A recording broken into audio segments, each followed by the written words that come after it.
Bismillahirrahmanirrahim. Assalamualaikum warahmatullahi wabarakatuh. Perkenalkan, nama saya Dona Juniarti dengan NIM C1C019139 dari kelas R009 Program Studi Akuntansi dari Fakultas Ekonomi dan Bisnis Universitas Jambi. Tugas Akuntansi Syariah dengan dosen pengampu Dr. Wirmi Eka Putra SEMSI Sinkor CSRS. Baiklah, di sini saya akan menjelaskan materi tentang akad salam. Berikut ada 5 pokok bahasannya. Yang pertama, ada pengertian dari akad salam. Yang kedua, jenis-jenis dari akad salam. Yang ketiga, dasar syariah. Yang keempat, perlakuan akuntansi menurut PSAK 103. Dan yang kelima, ada contoh ilustrasi dari kasus akad salam.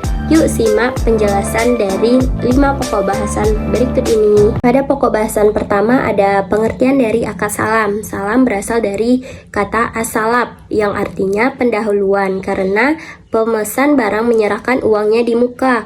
Para ahli fikih menamainya al-mahawij atau barang-barang mendesak karena transaksi ini sejenis jual beli yang dilakukan dalam waktu mendesak walaupun barang yang diperjualbelikan tidak ada di tempat. Jika dilihat dari sisi pembeli, disebutkan mendesak karena ia sangat membutuhkan barang tersebut di kemudian hari. Sementara dari sisi penjual, ia sangat membutuhkan uang tersebut. Salam dapat didefinisikan sebagai transaksi atau akad jual beli di mana barang yang diperjualbelikan belum ada ketika transaksi dilakukan dan pembeli melakukan pembayaran di muka, sedangkan penyerahan barang baru dilakukan di kemudian hari.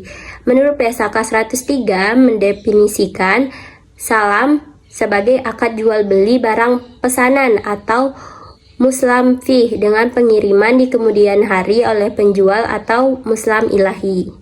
Pada pokok bahasan yang kedua ada jenis akad salam. Ada 2 jenis akad salam. Yang pertama, salam yaitu transaksi jual beli di mana barang yang diperjualbelikan belum ada ketika transaksi yang dilakukan.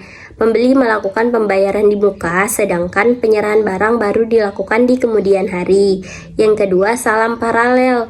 Artinya melaksanakan 2 transaksi salam yaitu antara pemesan atau pembeli dan penjual serta antara penjual dengan pemasok atau supplier atau pihak ketiga lainnya. Hal ini terjadi ketika penjual tidak memiliki barang pesanan dan memesan kepada pihak lain untuk menyediakan barang pesanan tersebut. Pada pokok bahasan yang ketiga ada dasar syariah. Yang pertama ada Al-Quran, dijelaskan pada surah Al-Baqarah ayat 282 yang artinya, hai orang-orang yang beriman, apabila kamu bermuamalah tidak secara tunai untuk waktu yang ditentukan, hendaknya kamu menuliskannya dengan benar.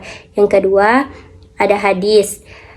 Barang siapa melakukan salam, hendaknya ia melakukannya dengan takaran yang jelas dan timbangan yang jelas pula untuk jangka waktu yang diketahui menurut hadis riwayat Bukhari Muslim. Selanjutnya ada rukun dan ketentuan dari akad salam. Rukun salam ada 3, yaitu yang pertama ada pelaku adalah cakap, hukum, dan baligh. Yang kedua objek akad. Ketentuan syariah yang terkait dengan modal salam yaitu sebagai berikut. Modal salam harus diketahui jenis dan jumlahnya. Modal salam berbentuk uang tunai. Modal salam diserahkan ketika akad berlangsung, tidak boleh utang atau merupakan pelunasan piutang. Ketentuan syariah barang salam yaitu sebagai berikut.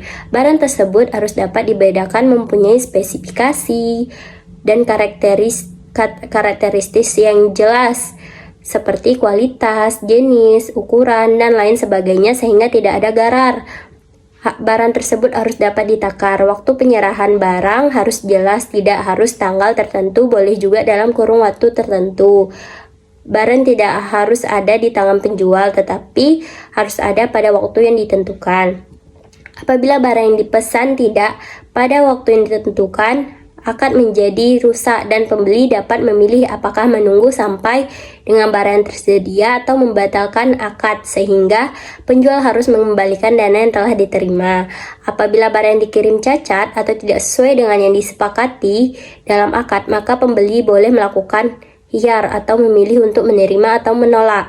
Apabila yang dikirim memiliki kualitas yang lebih baik, maka penjual tidak boleh meminta tambahan pembayaran. Dalil ini dianggap sebagai Pelayanan kepuasan pelanggan. Apabila barang yang dikirim kualitasnya rendah, pembeli boleh memilih menolak atau menerimanya.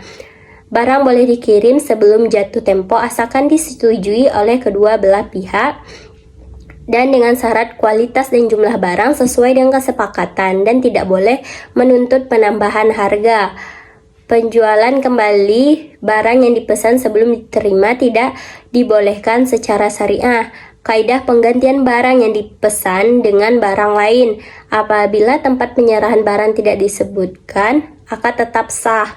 Yang ketiga ada ijab kabul, adalah pernyataan dan ekspresi saling ridha atau rela di antara pihak-pihak pelaku akad yang dilakukan secara verbal, tertulis melalui korespondensi atau menggunakan cara-cara komunikasi modern. Pada pokok bahasan yang keempat ada perlakuan akuntansi menurut PSAK 103 revisi 2016.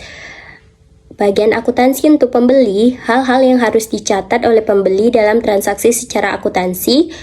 Yang pertama, pengakuan piutang salam. Piutang salam dapat diakui pada saat modal usaha salam dibayarkan atau dialihkan kepada penjual. Yang kedua, pengukuran modal usaha salam.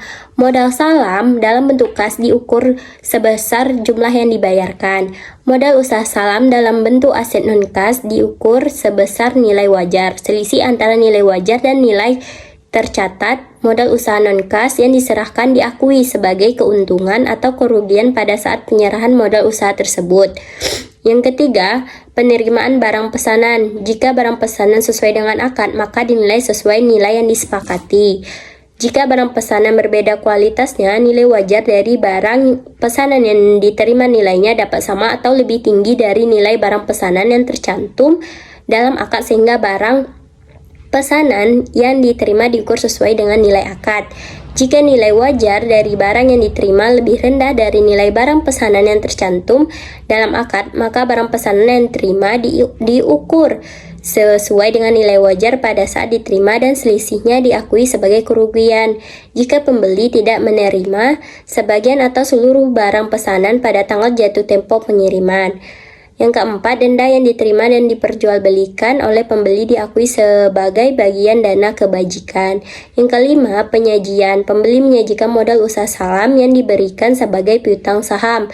Piutang yang harus dilunasi oleh penjual karena tidak dapat memenuhi kewajibannya dalam transaksi salam disajikan secara terpisah dari piutang saham. Persediaan yang diperoleh melalui transaksi salam diukur sebesar nilai terendah biaya perolehan atau nilai realisasi neto. Yang keenam, pengungkapan besarnya modal usaha salam, baik yang dibayar sendiri maupun yang dibiayai secara bersama-sama dengan pihak lain. Jenis dan kuantitas barang pesanan. Pengungkapan lain sesuai dengan PSAK nomor 101 tentang penyajian laporan keuangan syariah. Bagian akuntansi untuk penjual. Yang pertama, pengakuan kewajiban salam. Kewajiban salam diakui pada saat penjual menerima modal usaha salam.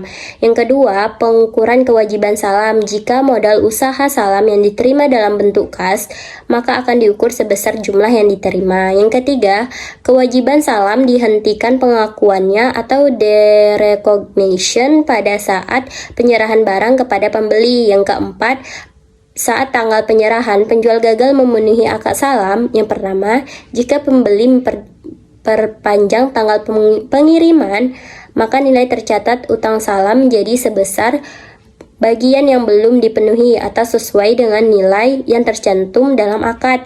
Yang kedua, jika pembeli membatalkan sebagian atau seluruhnya, maka utang saham berubah menjadi utang yang harus dilunasi oleh penjual sebesar bagian yang tidak dapat dipenuhi. Yang ketiga, jika kas salam dibatalkan sebagian atau seluruhnya dan penjual mempunyai jaminan atas barang pesanan serta hasil penjualan jaminan tersebut lebih kecil dari nilai utang salam, maka selisih antara nilai tercatat utang salam dan hasil penjualan jaminan tersebut diakui sebagai utang kepada pembeli, atau asumsikan bahwa yang menjual barang jaminan adalah pembeli.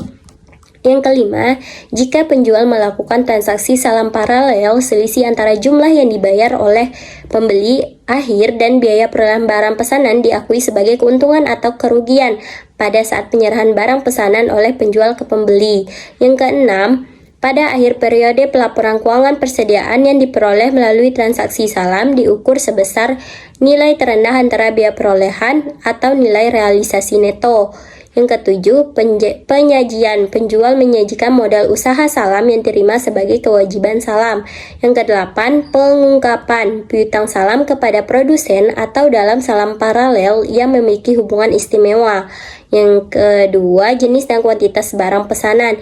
Yang ketiga, pengungkapan lain sesuai dengan PSAK 101 tentang penyajian laporan keuangan syariah. Pada pokok bahasan yang terakhir atau yang kelima, ada ilustrasi kasus akad salam. Contohnya, si Ali membeli laptop dengan kualitas yang bagus sebesar 10 juta rupiah melalui toko online atau online shop, di mana si Ali memesan kepada owner online shop. Setelah memesan sebuah laptop, ia langsung membayar terlebih dahulu kepada owner tersebut uangnya, sedangkan laptopnya akan diserahkan kepada si Ali pada waktu yang telah disepakati di awal oleh kedua belah pihak. Baiklah, itulah yang dapat saya jelaskan tentang materi akad salam. Semoga bermanfaat dan menambah wawasan bagi kita semua. Sekian, terima kasih. Wassalamualaikum warahmatullahi wabarakatuh.